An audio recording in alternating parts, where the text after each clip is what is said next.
Right, I've actually started recording somewhat, uneventfully because all our best conversation takes place before we actually get to the chat.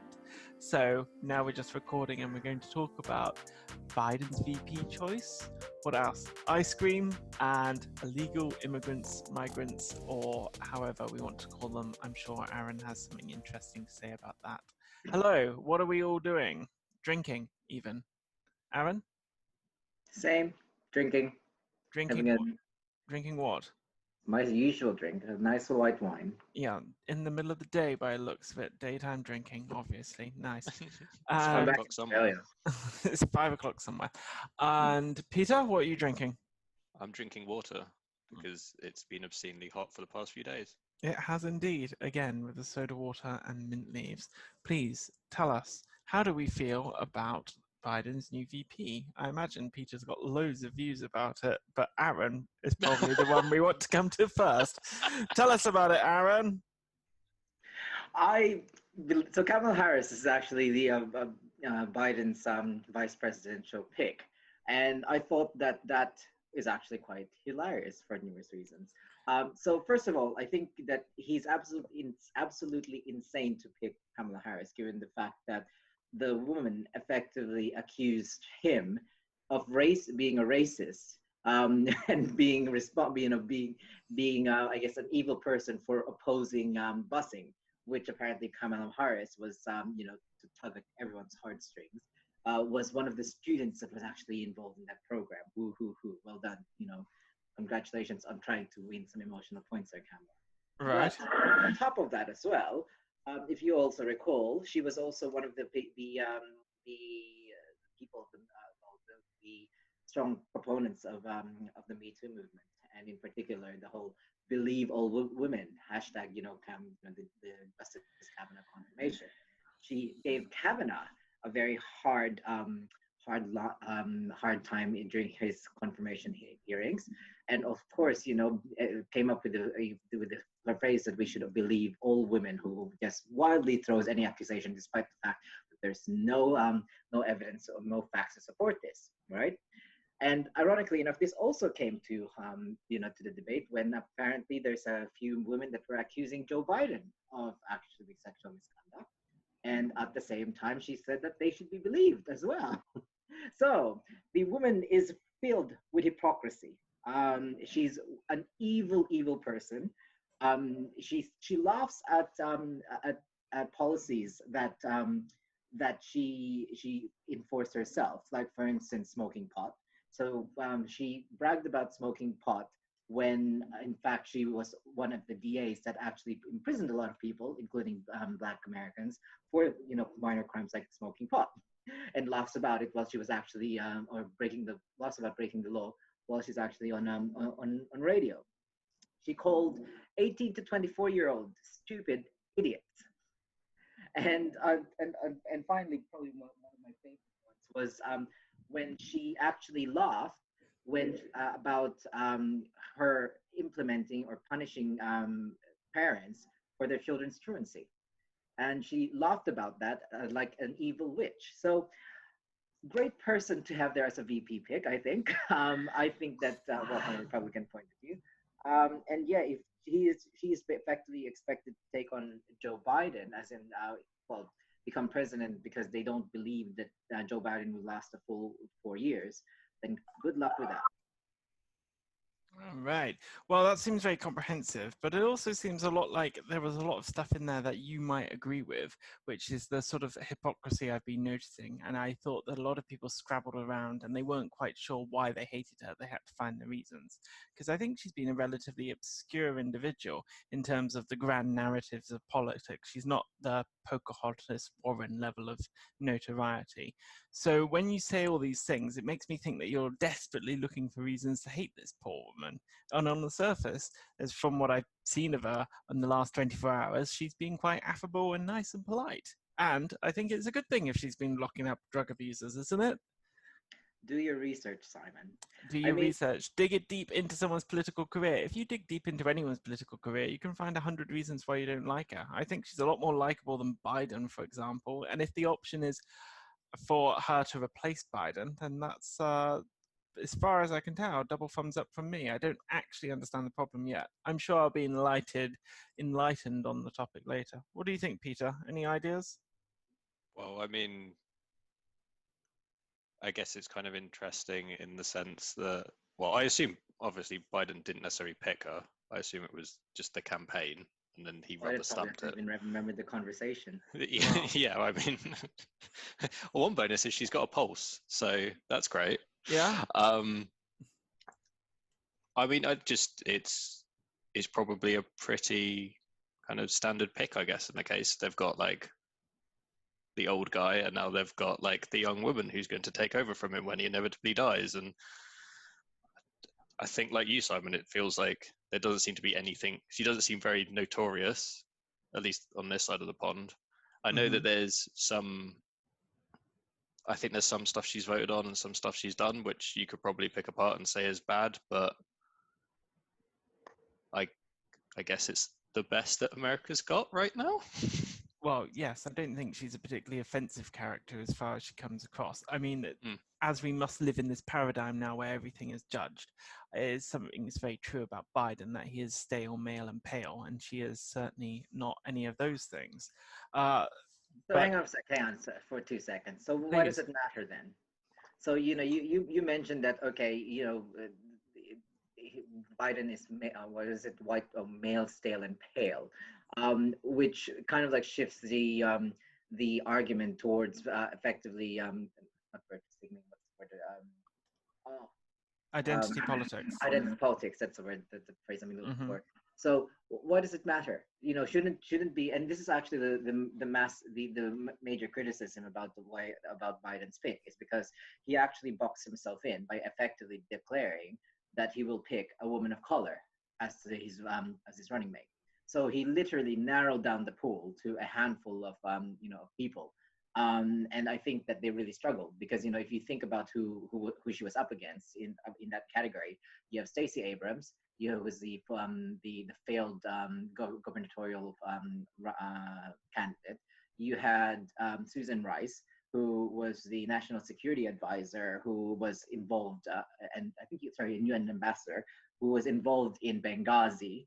And then you have some crazy cooked up Californian congresswoman who I can't even remember her name. So this is the problem that that he had. He boxed himself in, and because of he was playing identity politics, just like what you just said. I mean, absolutely. I take your point, Aaron. Oh dear. Isn't it also understandable though? Like they went for this seems to be the safe pick for him. Yeah. And the one that will appeal probably to the most voters, or at least I think that's their bet, right? And but that's the whole thing. Like the whole thing about Biden is that he's the safe bet.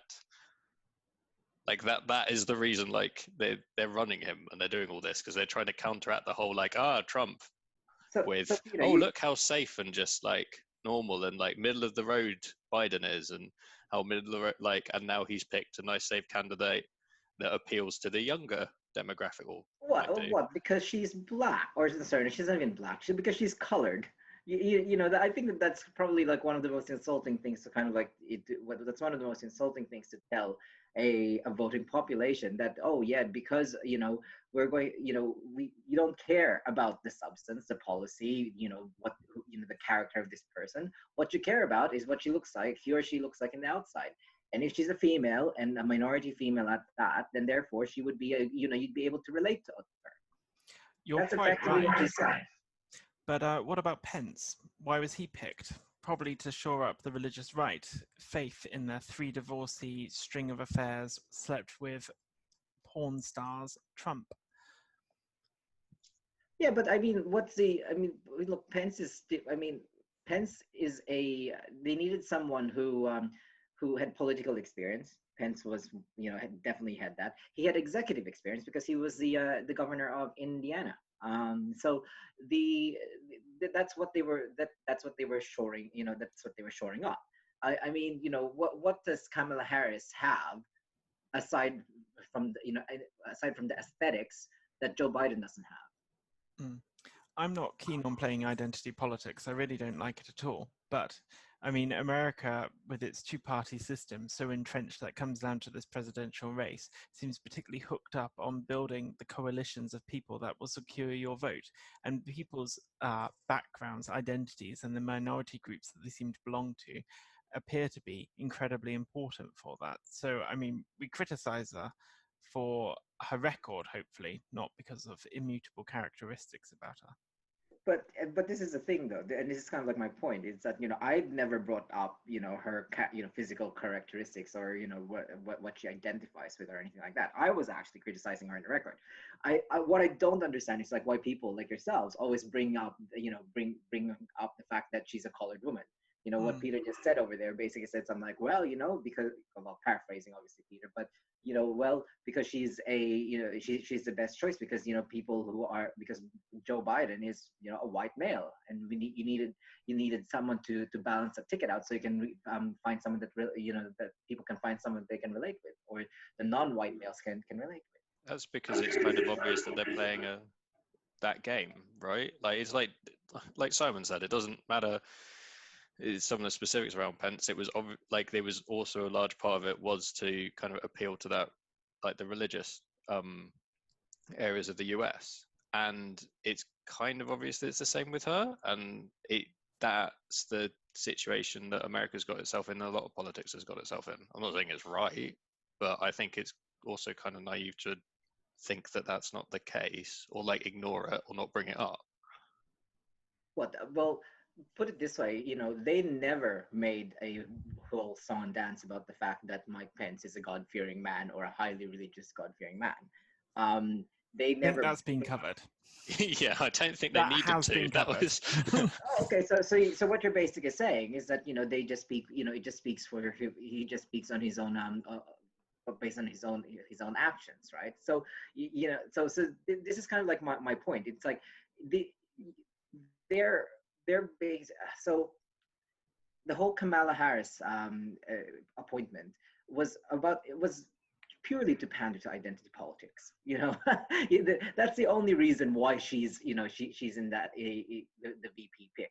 I mean, another criticism about her is that how quickly she sold herself out, and what during the presidential debate she fervently attacked Joe Biden, and now suddenly all of these accusations that she had, like him being a racist and being guilty of sexual harassment, suddenly just went out the window. The woman has no character. This is that's something that I think people should judge her on, rather than the color of her of her skin or in her gender. And is that not maybe like is that not just maybe down to the fact that she's a career politician, and this is probably this is the reason that I think America's in the position it is at the moment, is because most of them being career politicians, and they're all like that.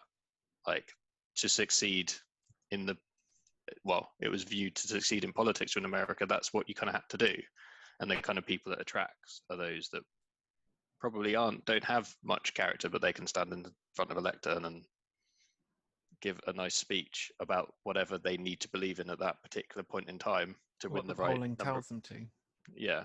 If you recall, so the probably the best way that I kind of like in Kamala Harris is that she's basically the non-Caucasian Hillary, like right down to the demeanor, like the derogatory laugh that they that they have. It's exactly the same. And interestingly enough, both her and Kamala, or sorry, I should say Hillary Clinton and Kamala, the one thing that they also have in common is that they flip-flop really quickly, and they don't have any integrity. They go by the by the popular where the winds of change are blowing. So one of the things that I think the Trump campaign did really well in the 2016 election was the fact that they basically juxtaposed Hillary against Hillary. There's one time when Hillary was all for building a a border wall or border fence, as she would call it, and then juxtapose that to 2016, where she doesn't believe in a border wall or border fence. There was also a clip of Hillary saying that she doesn't support gay marriage, and then suddenly, jumped a couple, for 4 years, a couple of years forward, then she's all for it. So this is the thing that that Kamala suffers from as well, and I think that this is going to be quite interesting to see how she gets destroyed. Yeah, I think it's hard to have a history of politics. You do 40 years of service and you're going to have a couple of things in your closet that you're not entirely proud of, I imagine. Anyway, moving on.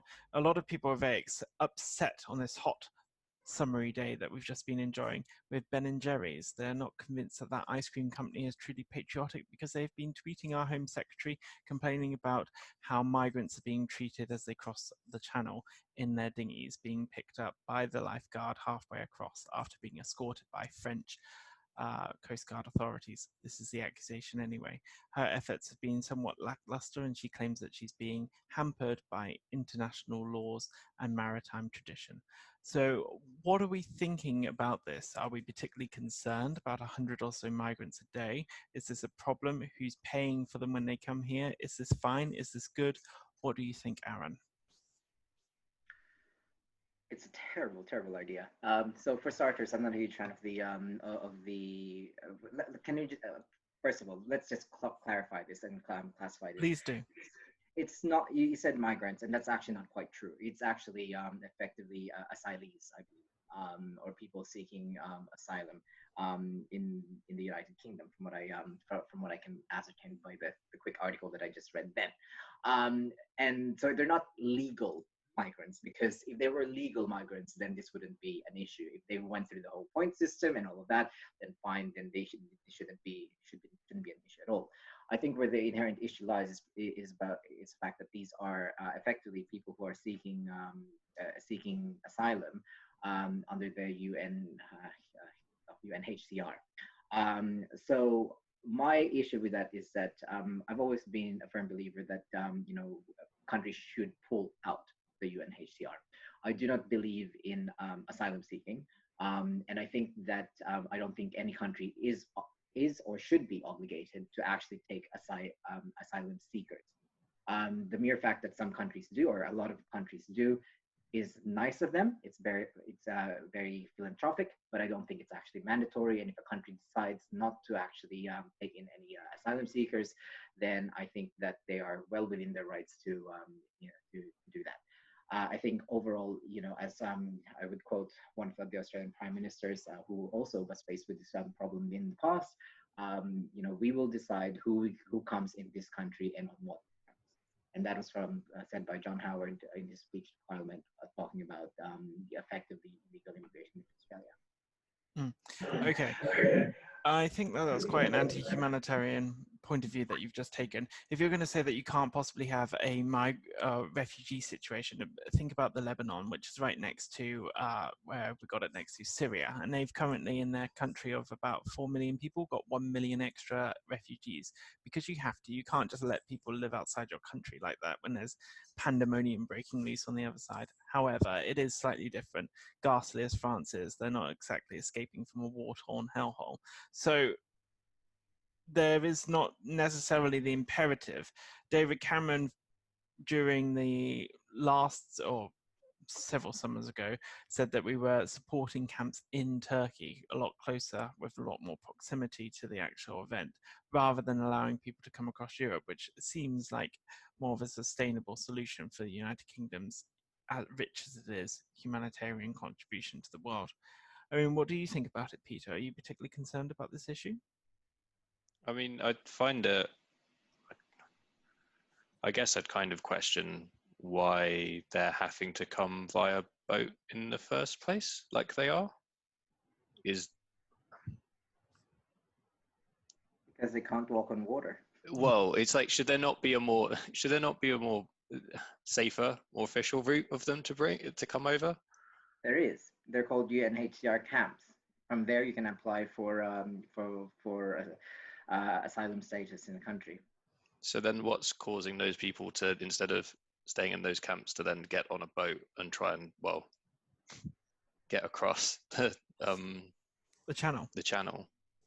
Because they want to jump the queue, because there's a huge line of effectively, well, I guess legal asylum seekers going through the proper channels and the UN, as I said, going through the UNHCR camps and all that.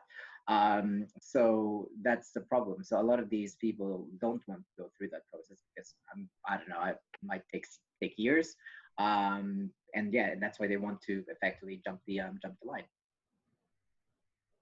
What do you So, think, Peter?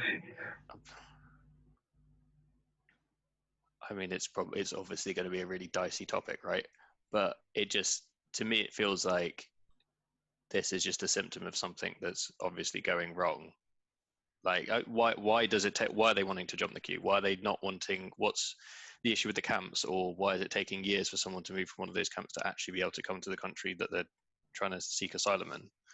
Like, there's that side of things which just makes me kind of question, like, you could argue about the boats or whatever, or Ben and Jerry's, or what our stance should be once they get here, or whatever. It just feels like maybe we should also be addressing the other issue, or like the reason that they're having to get on a boat in the first place, or feel that they are driven to get on a boat in the first place. Because as Trump actually said at one of his more controversial speeches, a lot of these people come from shithole countries. That's the reason why they're moving. A lot of them are war-torn countries, like for instance, Simon mentioned Lebanon, Syria. That's part of the reason why they're leaving. Yes. Yeah, so I'm not arguing that point. It's just like, why is whatever system is in place that is supposed to allow them to seek asylum somewhere else not doing its job? I think they are doing their job, but you have to remember that every year countries who subscribe to this treaty sets the number of asylees that they're willing to take in. So it's not like an unlimited number. And then what then happens is that they have to go through a processing vetting vetting process to identify whether or not they meet the terms of being an asylum seeker, because it is actually quite harsh. So effectively, you can't just because you don't want to live in your country, you can't claim asylum in another. You actually need to prove that if you are sent back to your home country, that you will most likely be killed or be in peril. That's what you have to prove. So this takes time, and this is why they of course you have to hold them somewhere. And the argument is that, okay, well, rather than hold them in an internment camp or in a camp, why don't you put them in integrate them into society and let them, let's say, wait out their processing time here in the UK or whichever country they're trying to find to get asylum out of. So that's kind of like the other side to this discussion and the argument. Yes, and these people seem to be disproportionately young gentlemen rather than women and children. Sort of, we're not exactly accepting many family units. It seems to be lots of single men who are willing to risk their lives to get over the how would we call it, over the channel. They're willing to risk their lives, but are there encouragement from this country by treating them favorably when they arrive here, knowing that they'll never be deported, or the likelihood of that happening is so low? Are we actually providing encouragement for people to risk their lives? And maybe a harder stance from Britain, or maybe other solutions would actually be more preferable. So we actually did that in Australia. So we had the exact same problem in Australia of people effectively coming from Indonesia, using Indonesia as a staging point to actually come to Australia to get processed. And effectively, when it was the Labour government, which is equivalent of the Labour government over here, the left-leaning government, we had a massive problem. We used to have I think 300 boats a day coming into Australia. Now, don't quote me on that. This is probably nearly a decade ago now. So, but we have a lot of boats coming in. And then I remember that, the catch cry was basically stop the boats. And the Conservative government ran on exactly that, stopping the boats. So they, when they swept into power, and then they effectively managed to pretty much, reduce it to zero by actually using the Navy to patrol all the waters. And also at the same time, they implemented a policy that as long as they haven't landed in Australian territory or in Australian soil, they get deported back into the country that they came from, I believe, or put into Nauru, which is almost like a concentration camp. To It's basically probably make not the phrasing. sorry. Probably not the phrasing you want to say, concentration camp. Well, no, I mean it's true though, because it's not meant to be pleasant. I remember there's a lot of journalists in Australia that actually tried to visit the Nauru detention center. And they said that the conditions were horrible. And I'm like, okay, well, I don't know why it doesn't really bother me. I mean, because of the fact that this isn't meant to be pleasant. You're supposed to be deterring people from actually coming to the country illegally. And if you put them in the life of luxury, where they're living in a similar situation, a better situation than the country they come from, then it's not a deterrent, isn't it? Any last thoughts, Peter? I feel that there's probably quite a lot to unpack on that. There probably is, but I'm afraid time's against us. I can see the little clock ticking down and we don't have much longer. I mean, you're quite right. This is an incredibly complicated issue and I'm not sure what the solutions are. How horrible can you make it be on arrival before it all becomes a bit queasy? I wouldn't want people to be treated poorly by our country. Even if they have committed crimes, I'd want them treated fairly. I think the solution is just simple. The simplest solution to this is basically, if you come here illegally, then you get sent back without any questions. Even if you're potentially going to forfeit your life because you're running away from a regime that's that's violent, should have done it the right way. That's all. But also, I mean, so on that, you're also assuming these people know what the right way is. And how can you assume that they've actually at any stage of the process been told the truth? Like, these people, this could be the way that they've been promised is the right way, or this is the way you do it. Like, you don't know, do you? It's not like people, like, you know the situation, you know the rules around it, you know the right way to do it and the wrong way to do it. Okay, but how can you guarantee that those people do? Because then you're basically saying, like, oh, someone just basically gets duped. They get on a boat thinking that they're going to come to the UK, land, and then basically get forced back to square one, which could result in their death. Well, fair enough. Then in which case, then you tell them exactly that. Then you basically said, well, this isn't the right way to go about it. Go back to square one, start again. This is the right process. Because you're right. They might not know what the right process is, but I just don't think that we are. I guess this is the crux of my argument. I don't believe in that we are obligated, or any country is obligated, as I said earlier, to actually open up their doors to to asylum seekers, and especially asylum seekers who's not also following the proper channels. So if we are going to admit, let's say, X number of asylees every year, then I think that those asylees should come from the pool of those that actually went through the proper channels, not people who don't. Or who blatantly disregard our processes in the first place. Okay, thank you, my garishly dressed friend.